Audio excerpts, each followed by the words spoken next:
Alright, it has been quite a while since a shed update was made. Due largely to cold, but also equally largely to lack of motivation. I have not done a whole lot out here in the last couple months for the above reasons. Whatever, we're back. So, in some news, I got the Studebaker kind of put back together. I don't know if I got into this or not, but I took the timing gear off and replaced it. Seems to have quieted the motor down a little bit, which is kind of nice. Pretty bitchin' Alcoa aluminum timing gear, heavy-duty Studebaker option. I think this motor was either out of a truck or a taxi cab or something. Actually, no, it wasn't out of a truck because it had a car bell housing on it. So, taxi cab or other extreme duty, highly optioned sort of thing. But that has been replaced with a phenolic resin gear, which was new old stock out of this pretty cool old box. So that seems to have quieted down a little bit. I still hear a little something in the motor. So I'm just going to drive it on like a 300-mile road trip one of these weekends. And if it doesn't get any louder, then it's good enough to go to Kansas, in my mind. So that's that. I also did some work on the brakes. I've determined that the right front wheel cylinder is leaky, which is kind of disappointing because these were all relatively new parts. But regardless, it is leaking. The car has no brakes, so I gotta order one and get that put in. But yeah, that's that. In other news, bike. Again, I do not remember where I left off with this, but pretty well assembled. Really getting down to kind of some fussy stuff here, like tuning.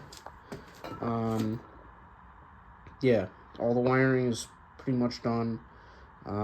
It's really just final assembly and a few other odds and ends to do left. But I don't want to put the tanks on until I know it's running properly. So that's where we're at with that.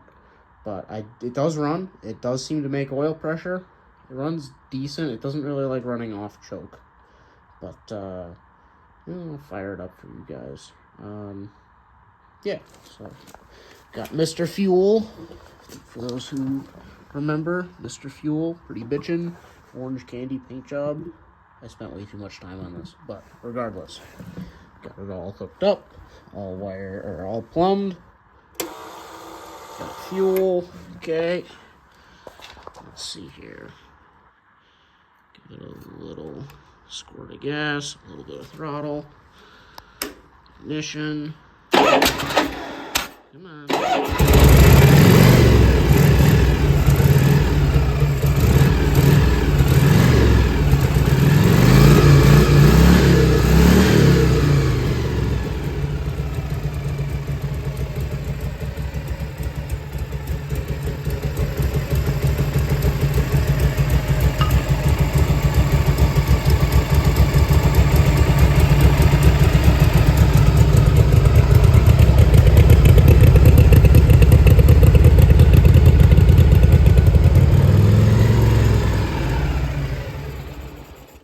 Of gas.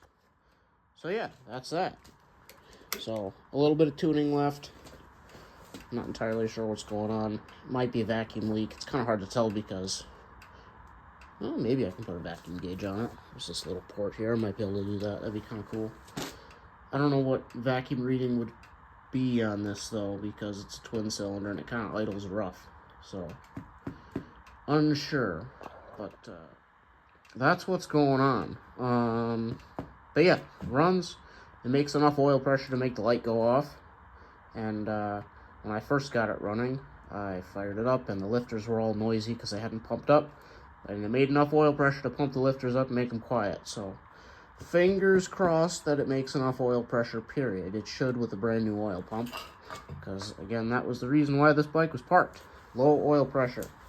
And it doesn't really have high enough miles to make me think that it's from worn out bearings. So hopefully we're good. A boy can dream. Let's see, do we still have brakes? Yes, still have brakes. Brakes are good.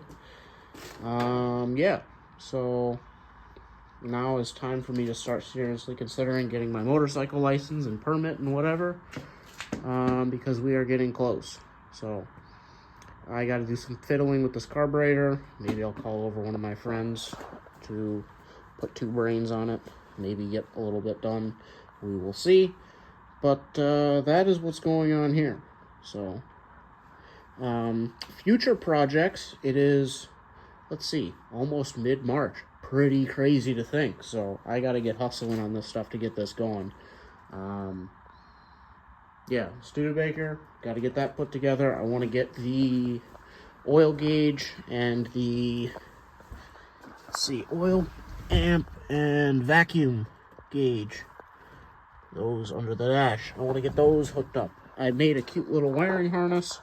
I was actually pretty proud of myself. I made it out of a Mustang, like mid-60s Mustang instrument panel harness, like for the lights.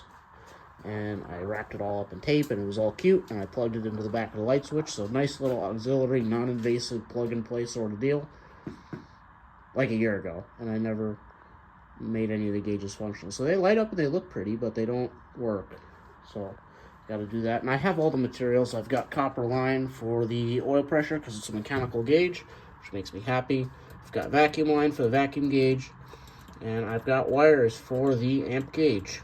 I got to figure out how I want to wire that, but I got wires for it, which is cool. So I got to do all that. So that's an upcoming project. I think I'm going to hold off. I've been putting off redoing this window. I got the other 3 windows done. I've just been driving this with, you know, no fuzzies here and felt instead of the proper stuff for far too long. But I think I'm going to put that off until I actually, like, restore the car, which will likely be this summer. Thinking about it a little more, because summertime is when the body shop slows down. So I will have time on my hands. Wintertime, I work a lot of overtime to keep up with the demand so I can make more money.